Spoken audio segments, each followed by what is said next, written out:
I have smart children, and they've been good academically, et cetera, et cetera. But very importantly, I would always tell them, no drugs, no alcohol, no cigarettes. No drugs, no alcohol, no cigarettes. And they'd go out, and Ivanka would say, Dad, stop telling me that. I said, I'm going to tell it you every time I see you. I'm going to drive you wild with this. You're going to, no drugs, no alcohol. And I would say that. And I hope that, because who knows, right? But they don't have any of those problems. I mean, I've seen friends, very smart people, they have smart kids, but their kids get hooked on drugs or they get hooked on alcohol. Alcohol is, in many ways, like they tell me, I don't know.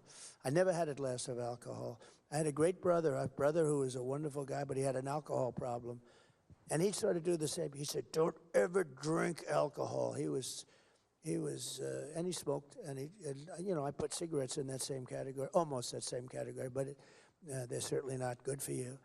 But I would always tell my kids, because I've seen parents that had brilliant children, went to the best schools, they were great, but they got hooked on drugs or alcohol, and they never made it. They couldn't compete, basically. They never made it, and many of them are dead. Many of them die. They die with this fentanyl that's coming in. I'm going to get that problem. I had that problem almost solved with President Xi, by the way, and I said, you have to impose the maximum penalty, or we're not going to, I would always talk about trade. We have the power of trade. And I said, well, we're just not going to get along on trade. Hence, I can do things like we talked about. I don't want to go into it, but we can do things.